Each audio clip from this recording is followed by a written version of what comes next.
Trade union का आह्वान था 20 तारीख को आम सभा जो आज हड़ताल का घोषणा था। जो देश में पहलगांव का जो घटना हुआ उसके चलते जो आम हड़ताल का स्थगित करना पड़ा। इसके बाद सभी ज़िला में देश भर में जो कहीं सवाल है प्रदर्शन के माध्यम से, कहीं मैंने कन्वेंसिंग माध्यम से आज का कार्यक्रम मेरा सभी संगठन का है।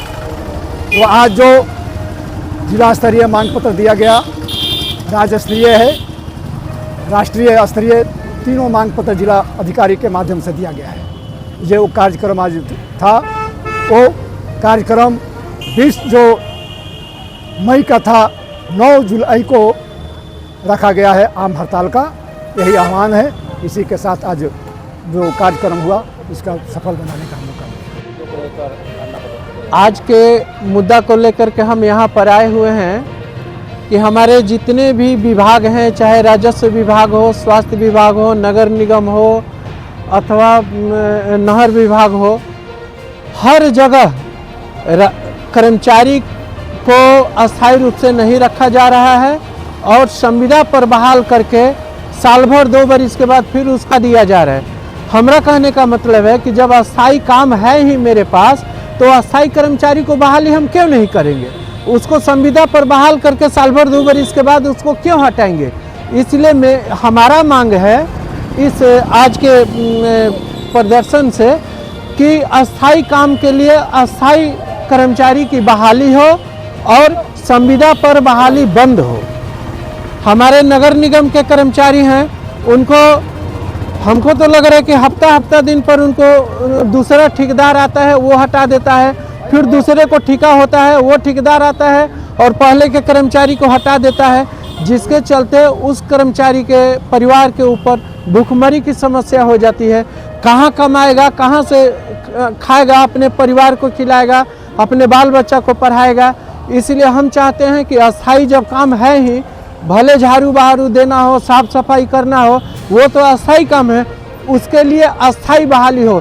संविदा पर बहाली का हम पुरजोर विरोध करते हैं। प्रदर्शन मुख्य रूप से जो 20 मई के पूरे राष्ट्रीय हड़ताल था, उस हड़ताल को राष्ट्रीय लेवल पर 10 ट्रेड यूनियन सेवा संगठनों ने बैठक करके और देश के विकट परिस्थिति को समझते हुए ये निर्णय लिया गया कि ये राष्ट्रव्यापी हड़ताल 9 जुलाई को होगा, लेकिन 20 मई को जिला मुख्यालयों पर एक प्रदर्शन के माध्यम से आवाज़ को जिला प्रशासन और बिहार सरकार मीडिया के माध्यम से देना है कि तमाम सेवा संगठन, तमाम जो हमारे आउटसोर्स पर काम करने वाले कर्मचारी हैं, जो ठेका प्रथा पर काम करते हैं, वो ऐसे कर्मियों की आवाज़ को बुलंद करना है और ऐसे कर्मियों को आवाज़ को सरकार तक, राज्य सरकार और केंद्र सरकार तक पहुंचानी है कि ठेका प्रथा नहीं चलेगी, पुराना पेंशन लागू करो और संविदा मानदेय कर्मियों को अस्थायी करो।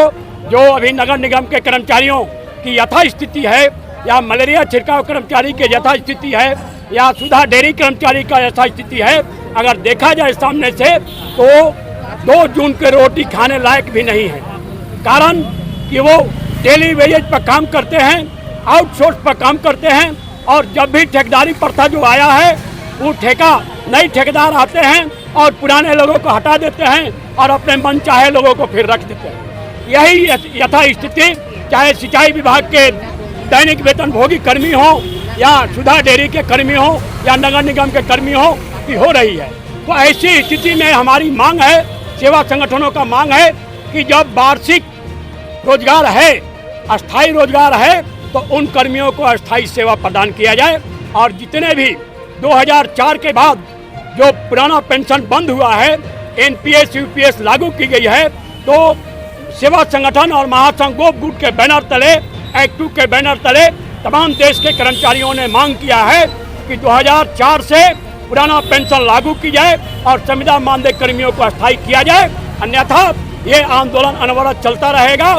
और जिस तरह से अभी 2024 का इलेक्शन को जो देखा गया, उसी तरह से 25 में बिहार सरकार के भी इलेक्शन है, और इसी इलेक्शन को देखते हुए ये आंदोलन का सृजन किया गया है कि तमाम संविदा कर्मियों, अस्थायी कर्मियों और आउटसोर्स पर काम करने वाले कर्मचारियों को अस्थायी किया जाए, सेवा सरकारी सेवक का दर्जा दी जाए। अन्यथा फिर ये नवंबर में जो बिहार सरकार की चुनाव है तो वह वैसी स्थिति में हम भी कर्मचारी समुदाय सभी गोलबंद होकर के अपना अधिकार के लिए लड़ाई लड़ेंगे, रणनीति तय करेंगे। शाहाबाद उत्पादक सहकारी संघ आरा के सुधा संघ डेयरी के हम सचिव हैं।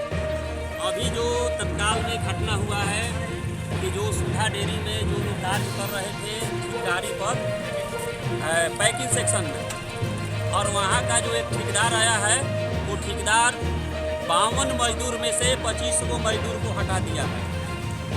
मजदूर को हटा दिया है। जो लोग हैं वो रोड पर आ गए हैं। खाने के लिए भी बहुत समस्या उत्पन्न हो गया है। इस संबंध में हम लोग कल आरा के प्रबंधक और शाहाबाद दूध उत्पादक सहकारी संघ लिमिटेड कतीरा के अध्यक्ष से हम लोग एक प्रतिनिधि मंडल मिलेंगे कि जो लोग कार्य कर रहे थे 10 साल से 5 साल से आप उनको हटाए क्यों। इस पर हम लोग कल बात करने के लिए जाएंगे। मेरा प्रतिनिधि मंडल ट्रेड यूनियन एकटू और सुधा डेयरी कर्मचारी संघ लेकर आज प्रदर्शन किया जा रहा है। सिंचाई विभाग से है। सिंचाई विभाग से हम लोगों का डिमांड है कि 7 महीने का कार्य हम लोगों के साथ है। हम लोगों को सालों भर सरकार कार्य दे, और जो न्यूनतम राशि है अभी 412 रुपये पे काम कर रहे हैं। हम लोग को अन्य राज्यों की तरह 783 रुपये लागू किया जाए और छटनी करना बंद किया जाए। अन्यथा हम लोग बात होकर फिर जो है भूख हड़ताल पर बैठेंगे, अनशन करेंगे। सरकार आपकी बातें को नहीं मानेगी तो क्या करेंगे? आगे क्या कार्यक्रम? आगे हम लोग का कार्यक्रम है कि अगर सरकार बात नहीं मानती है तो हम लोग भूख हड़ताल पर बैठेंगे, अनशन पर बैठेंगे। अभी ठेका पड़ता हुआ था, हम लोग 64 दिन हड़ताल पर डेयरी में ठेका पड़ता बंद हुआ। आदमी को भी हटा देता है लोग, पुराने लोगों को अनुभवी लोगों को हटा देता है लोग। हम लोग का मांग है कि पुराने लोगों को मत हटाए सरकार, और 12 महीना काम करें। हम लोग प्रदर्शन कर रहे हैं कि हम लोग के मांग पूरी नहीं हो रही है। क्या मांग है आपकी? हम लोग का मांग यही है कि हम लोग गंदे काम करते हैं। आप लोग शहर साफ जैसे पैर आप लोग रखते हैं तो हम लोग साफ सफाइया करते हैं तो कैसे चलते हैं? अगर हम लोग नहीं करेंगे तो रोड साफ रहेगा, नाला साफ रहेगा, किसी के घर साफ रहेगा नहीं रहेगा, और तो बीमारी ना होगा। तो जब हम लोग गंदा इतना काम कर रहे हैं तो हम लोग को सामान बेतल के सामान पैसा भी नहीं मिलता है। हम लोग का स्थायी नहीं हो रहा है। आज से हुआ हम लोग 10 बरस से काम करे, आज होगा कल होगा। जो ठेकेदार आता है तो ठेकेदार मालिक हो जाता है, ठेकेदार चले जाता है तो नगर निगम मालिक हो जाता है। हम लोग के सर कोई माई बाप नहीं है। जब मन करता है तो पास में रख लो, जब मन करता है लाली कचरा में जाकर फेंक दो। अगर आपकी मांगे पूरी नहीं होगी तो आगे क्या कदम उठाएंगे? हम लोग क्या करेंगे? बड़ा हड़ताल करेंगे। गंदा जितना गंदा लाली मुड़े हम लोग साफ करते हैं तो गंदा करने के लिए तो हम ही करेंगे, साफ तो करेंगे हम ही है। बाकी और कर देंगे कि रोड से बाहर ना निकले, किसी के घर से कचरा नहीं आएगा तो कहाँ जाएगा? बदबू होबे ना करेगा, बीमारी तो फैलबे करेगी। सरकार बोल रहा है गंदगी हटाओ, तो गंदगी कहाँ से हटाएगा? किसी के पेट भरबे नहीं करेगा, गंदगी हटाओ। खाली गंदगी का हटाएंगे हम लोग? बाल बच्चा का हम लोग की ये स्थिति है कि हम लोग अच्छा स्कूल में पढ़ाते नहीं है तो मेरा वेतने नहीं रहेगा, खैबे नहीं करेंगे तो हम बच्चा के कहाँ इससे पढ़ाएंगे? कि 10,000 में हम लोग का बच्चा पढ़ जाएगा, हम लोग खा लेंगे? इतना महंगाई है, बताइए आप लोग। सरकार के तरफ से इतना एक से एक निकल रहा है, खाली निकलने से होगा कि हम लोग के पास आना चाहिए, मिलना चाहिए हम लोग का अधिकार। अभी देखिए ना, अभी 8 दिन नहीं है, यही महीने में देखिए ड्राइवर के बढ़ा पैसा, सुपरवाइजर के पैसा बढ़ा,